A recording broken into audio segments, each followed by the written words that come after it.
اللہ اکبر اللہ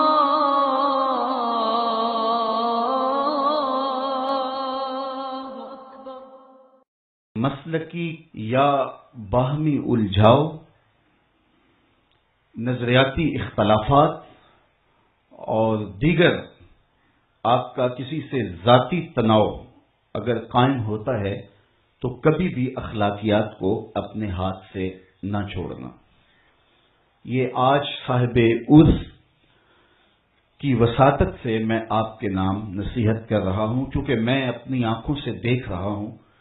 کہ جس ماحول میں ہم لوگ داخل ہو گئے، وہ لوگ جو پہلے پبلک واش رومز کے اندر بیٹھ کر کے گندے اور غلیظ جملے لکھا کرتے تھے، وہی لوگ اب سوشل میڈیا پہ آ کے بیٹھ گئے اور ایک دوسروں کی پگڑیاں اچھالنا اور عجیب و غریب جو رنگ دکھائی دیتا ہے، یہ بات میں علی رؤوس الاستشہاد کہہ رہا ہوں کہ یہ میرے رسول کا لایا ہوا دین نہیں ہے۔ اس لیے ہمیشہ اپنے آپ کو اس غلاظت سے، اس گندگی سے دور رکھیے گا۔ کسی مفکر نے کہا تھا کہ جو گمراہی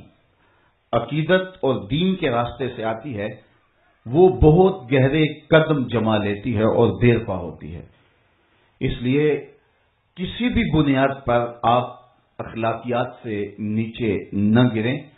اور اپنی زبان کی، اپنے لہجے کی، اپنے قلم کی اور اپنے خیالات کی حفاظت کریں۔ آقا کریم علیہ الصلوۃ والسلام کی زندگی، حضور علیہ السلام کی سیرت ہمارے سامنے موجود ہے، اور آقا کریم علیہ السلام نے جو ہمیں دین دیا ہے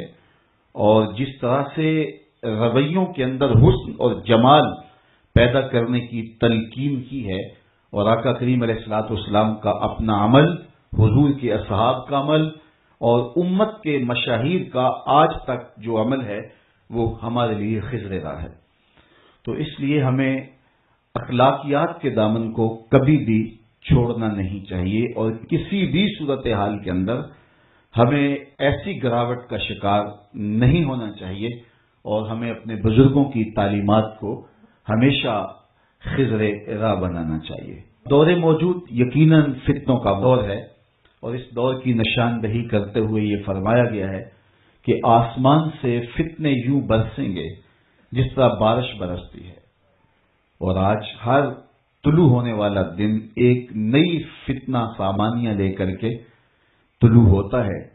تو اپنے آباء و اجداد، اپنے مشائخ، اپنے اسلاف، اپنے بزرگوں کی تعلیمات کو مضبوطی کے ساتھ تھام کر کے ہمیں منزل کی طرف آگے بڑھنا ہوگا۔ اور دوسری جانب میں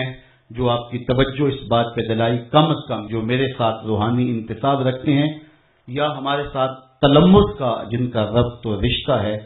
میں ان کو پھر یہ تاکید کروں گا کہ اس وقت جو باہمی جنگ و جدل اور آپس کی لڑائیاں اور الجھاؤ اور کیچڑ اچھالنا اور گندگی اچھالنا اور پگڑیاں اچھالنے کا کلچر فروغ پا رہا ہے، کبھی بھی آپ اس کا حصہ نہ بنیں، اور ہم نہ کبھی ماضی میں ایسے کسی کام کا حصہ بنے ہیں، نہ دور موجود میں بنیں گے اور نہ مستقبل میں بنیں گے۔ ہم کبھی بھی کسی کے کہنے پہ میدان میں نہیں آتے، ہم ہمیشہ اللہ اور اس کے رسول کی رضا کو ہی ملحوظ خاطر رکھتے ہیں۔ اقبال کے سارے کلام کا رس نچوڑ دیں تو فلسفہ کیا نکلتا ہے، کہ محمد سے وفا تو نے تو ہم تیرے ہیں، یہ جہاں چیز ہے کیا لوح و قلم تیرے ہیں۔ اقبال کہتا ہے حضور سے وفا کرو، پھر قلم بھی تمہارے ہاتھ میں دے دیں گے، تختی بھی تمہارے ہاتھ میں دے دیں گے۔ اللہ جل شانہ مجھے آپ کو اپنی رحمتوں کے حصار میں رکھے۔